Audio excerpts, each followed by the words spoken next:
शिरसा देवं गौरीपुत्रं विनायकं भक्तावासं स्मरे नित्यम् आयुः कामार्थसिद्धये।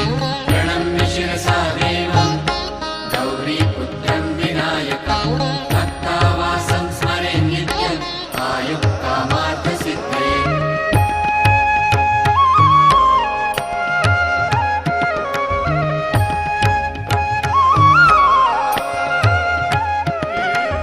प्रथमं वक्रतुण्डं च एकदन्तं द्वितीयकं तृतीयं कृष्णपिङ्गाक्षं गजवक्त्रं चतुर्थकम्।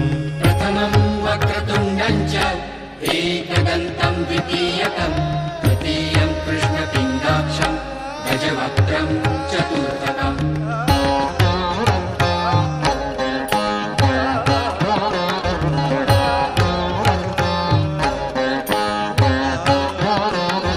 लम्बोदरं पञ्चमं च षष्ठं विकटमेव च सप्तमं विघ्नराजं च धूम्रवर्णं तथाष्टमम्।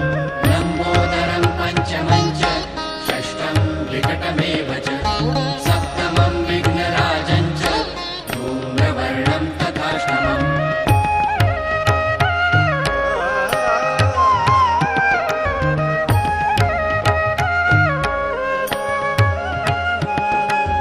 नवमं भालचन्द्रं च दशमं तु विनायकम् एकादशं गणपतिं द्वादशं तु गजाननम्।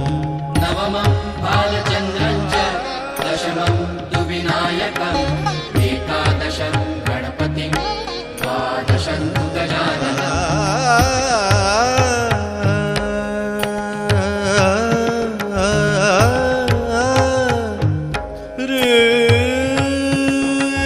द्वादशैतानि नामानि त्रिसन्ध्यं यः पठेन्नरः न च विघ्नभयं तस्य सर्वसिद्धिकरं परम्। द्वादशैतानि नामानि त्रिसन्ध्यं यः पठेन्नरः न च विघ्नभयं तस्य सर्वसिद्धिकरं परम्।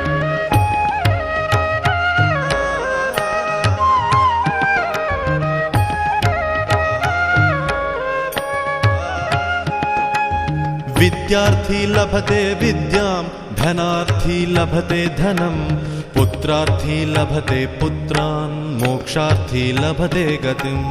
विद्यार्थी लभते विद्यां धनार्थी लभते धनं पुत्रार्थी लभते पुत्रान् मोक्षार्थी लभते गतिम्।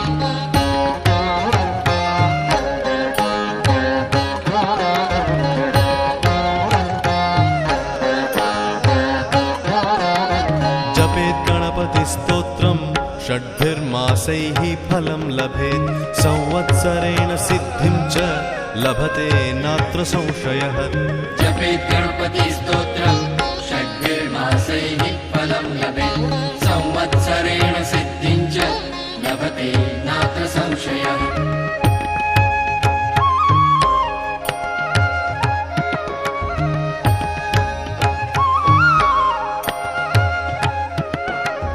अष्टभ्यो ब्राह्मणेभ्यश्च लिखित्वा यः समर्पयेत् तस्य विद्या भवेत् सर्वा गणेशस्य प्रसादतः। अष्टभ्यो ब्राह्मणेभ्यश्च लिखित्वा यः समर्पयेत् तस्य विद्या भवेत् सर्वा गणेशस्य प्रसादतः।